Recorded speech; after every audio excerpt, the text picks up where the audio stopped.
Hey guys, hope everyone's doing really well today or tonight. I want to make a quick video on whether we're seeing a cost of living or cost of spending crisis around us right now. Spoiler alert: it's a little bit of both. So there's and then look, this I've also included some reality checks as well, like just this is how kind of things are, and I'll kind of explain into detail what you can and should do or shouldn't do or can't do or how the world works essentially. So I don't think a lot of people really understand this, so that's why I thought this video would be good to make. I did see something similar. I think it was from Jack Henderson on Instagram, and that kind of got me thinking. What are my thoughts on this? And then, yeah, essentially, I thought to make a quick video about it. Now, current economic situation. So, no doubt things are more expensive each year, or they do get smaller slash their value decreases. This is 100% true. We've known this since day dot. The term inflation gets thrown around. The term shrinkflation has started to become a thing as well, which is essentially where they're staying the same price or sometimes increasing, but the actual output of the product is getting smaller and smaller. So think Big Macs, think a block of chocolate, maybe a bag of chips. These things are slowly starting to decrease over time, essentially costing the producer less, and potentially they can increase the price at the same time. So no doubt this is happening. This is very obvious. This is very clear. This is something that's, you know, maybe not accepted, but it's the reality of life. Things do end up getting more expensive over time. Now I won't touch on the whole if you go to a different country and something's cheaper there, or currency fluctuations and buying more for less, etc. I won't get into that. But just generally speaking, if you're your average Joe, or your average Mary, your average person, um, things are going to get more expensive each year, normally by about 34%, and or things are going to decrease, and you're going to get less for your money. Now, the reason for this is inflation, interest rates being higher in recent years, which means it's obviously going to cost you more. Now, if you're, for example, saving money in your savings account, your interest rate's higher, which means you're going to be generating more money. But also, if you have a loan with a high interest rate, you're going to be spending more money. So keep that in mind as well. Now, generally speaking, wages and government incentives, for example, Centrelink, um, maybe some housing, maybe some payments to students or maybe apprentices.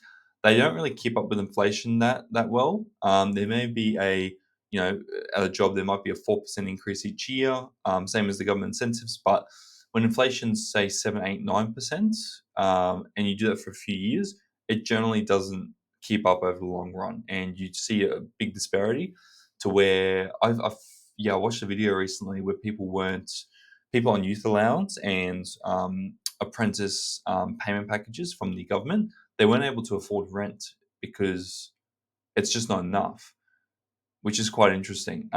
When the whole point of it is to kind of, supply enough money that you can meet your basic living requirements. But anyway, um, everyone around us knows things are getting more expensive. The media's talking about it.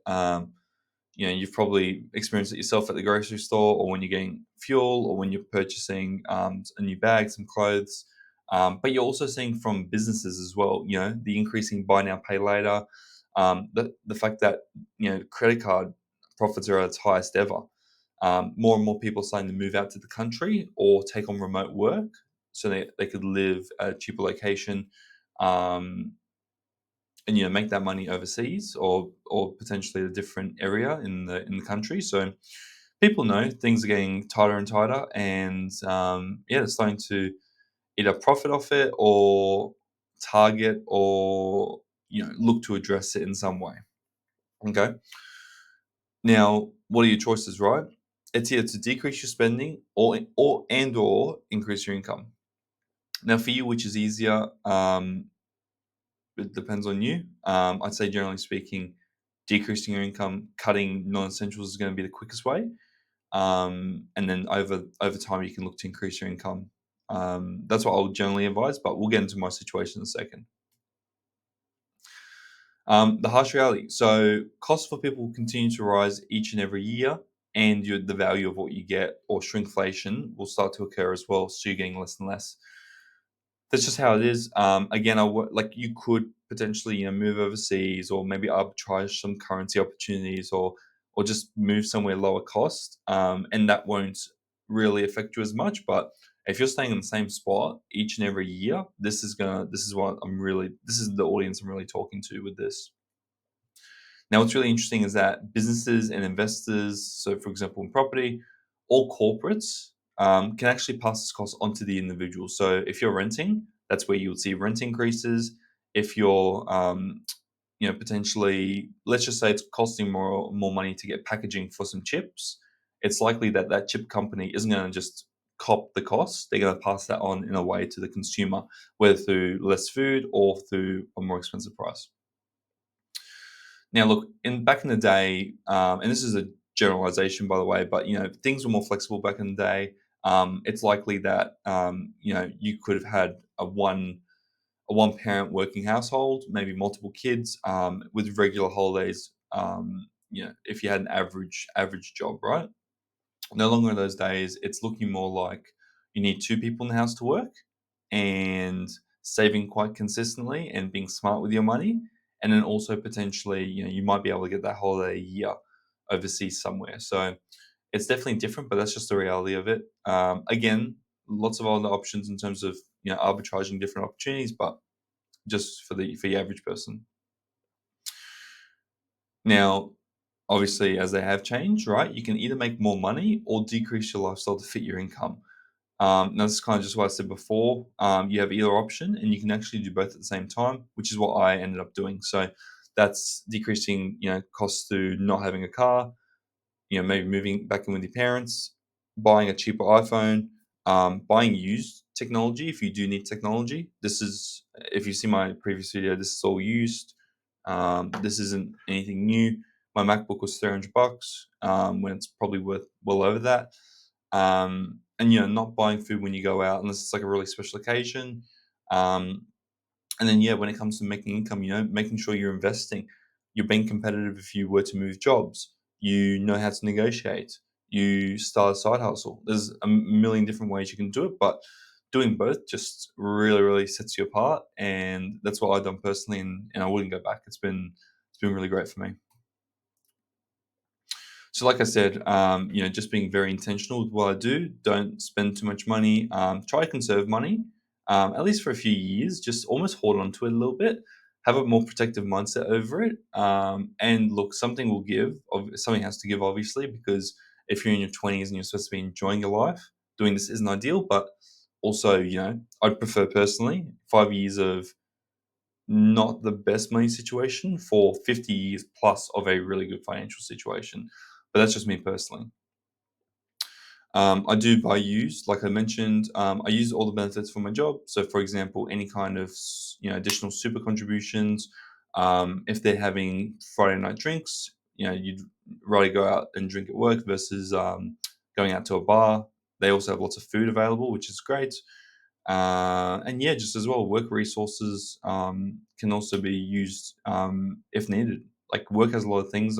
This is in an office, but I'm sure things might be different for you just depending on what your job is or what industry you're in.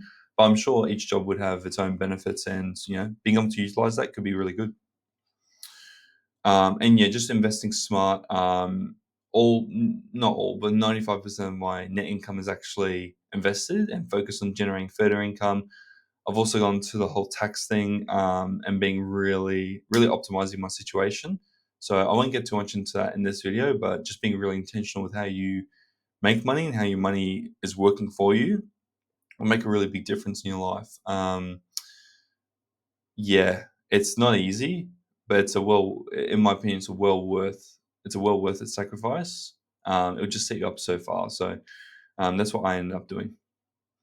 And keep in mind as well that that means also being very competitive with making income, myself, like active income. So it means looking for jobs. Whenever I'm negotiating bonuses, sign-on bonuses, all these kind of things, really, really important. Now, I'm not just working 24/7, right? I do accommodate for other things in my life. So like travel, travel, shopping, food experiences. I do all these things, but you just got to be really intentional with it. So, for example, instead of spending $2,000 on a ticket to Europe, I'll spend $500 on the cheapest ticket, and I can spend the other 1,500 on hostels instead of hotels, and eating maybe food from the grocery store, and only eating out occasionally, and then flying back for another 500. You could probably do it for 3 grand, whereas some people would spend 30 grand on a trip to Europe. So that's not me personally. I'd much rather invest the 27, have that work for me, and then one day that can pay me back in dividends. There are heaps of different ways which I won't get into, like around taxes, like around you know structuring currencies, moving overseas, lots and lots of different things which I won't get into because this was supposed to be a simple video. But yeah, look, do I think it's cost of living or cost of spending? Do I think it's a cost of living or a cost of spending crisis? It's a little bit of both. I mean, obviously things are getting more and more expensive, but we love to spend. I don't think a lot of people understand the fact that, hey, we're not in 1970 when things were quite different. What our parents did, we probably can't do unless we really buckle down. So it's just being a little bit more intentional and smart with how we deal with money, which we haven't had to do before. There's also not too much education, proper education around it.